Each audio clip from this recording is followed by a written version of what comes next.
मेरा नाम पंकज कौशिक है और मैं state bank of India staff federation का प्रेसिडेंट हूं। आप सभी को पता है कि 25-26 को स्टेट पूरे भारतवर्ष में स्टेट बैंक ऑफ इंडिया के में हड़ताल है।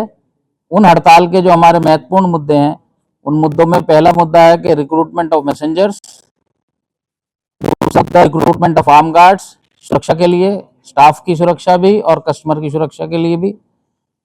हमारा 2009 के बाद जो हमारा एनपीएस आया, न्यू पेंशन स्कीम आई, उसमें जो हमारा कर्मचारियों और अधिकारियों के पैसे लगते हैं, उसके लिए गवर्नमेंट ऑफ इंडिया की गाइडलाइंस है कि फंड मैनेजर को चूज करने का कर्मचारी और अधिकारियों को अपना वो कर सकते हैं।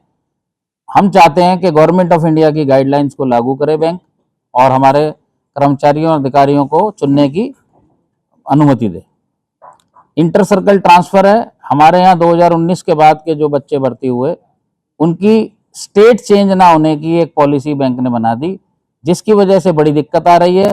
बच्चा शादी के बाद ये नहीं जान सकता, बेटियां हमारी, कि हमारी शादी कहाँ पर होगी, कहाँ जाएंगे, या घर में किसी के भी अकस्मात कोई बड़ी समस्या आ सकती है, कोई मेडिकल इमरजेंसी आ सकती है, उसके लिए भी बच्चे ट्रांसफर नहीं होते। हम बहुत दिनों से रिक्वेस्ट कर रहे हैं प्रबंधन से बैंक के कि आप कम से कम, और नहीं, जबकि वैसे तो इंटर सर्कल ट्रांसफर पहले जैसे होती थी वैसे हो, अन्यथा कम से कम स्पाउस ग्राउंड और मेडिकल कंपैशनेट ग्राउंड पे तो इनकी ट्रांसफर करें, पर अभी भी उसमें हमें प्रबंधन से ने हामी नहीं भरी है। हम चाहते हैं कि जो आउटसोर्सिंग है, जो आपने प्राइवेट लोगों को लगा रखा है बैंक में, जिनका कोई अता नहीं है, पता नहीं है, उनके एग्रीमेंट्स भी ठीक नहीं है, और जो एजेंसियां आपने हायर की हुई हैं उनका भी पूरे रूप से पता नहीं है, उन लोगों को छोड़ के बैंक में परमानेंट स्टाफ को भर्ती किया जाए। और जो हमारे क्लरिकल स्टाफ है वो भी इस हिसाब से कि ग्राहकों को बड़ी अच्छी सेवा मिले, सबसे बड़ा बैंक है हिंदुस्तान का, बड़े अच्छे से कार्य हो, उसके लिए पूरा प्रॉपर स्टाफ भर्ती किया जाए। हमारा एक इशू है स्पेशल पे का। हमारा पे पैरिटी होती है, हमारी जो तनख्वाह बढ़ती है वो बाइपर्टाइट सेटलमेंट के बाद बढ़ती है, और बाइपर्टाइट सेटलमेंट के अलावा कोई भी बैंक अपने हिसाब से, अपने लेवल पे किसी को भी, अवार्ड स्टाफ या ऑफिसर्स को कोई भी तनख्वाह के रूप में नहीं बढ़ा सकता। अगर कोई पर्क्स देना चाहे तो दे सकता है, पर बैंक ने क्योंकि ऑफिसर्स को ये स्पेशल पे दी है, तो हमारी डिमांड है कि हमें भी उस तरह से स्पेशल पे दी जाए। एक हमारे यहाँ कैरियर प्रोग्रेशन होता है, जिसमें हमारे लोगों को प्रमोशन इंटर मतलब अंदरूनी प्रमोशंस मिलती हैं, जिसमें स्पेशल एसोसिएट, चीफ एसोसिएट बनते हैं। उसका हमारा रिव्यू नहीं हुआ है 2008 के 18 के बाद, जो हर साल, हर 5 साल में होता है। हमारी बैंक से डिमांड है कि वो रिव्यू किया जाए और उसको लागू किया जाए। और नोशनल एज इंक्रीमेंट जो हमारी रिटायरीज की थी, उसे लागू किया जाए।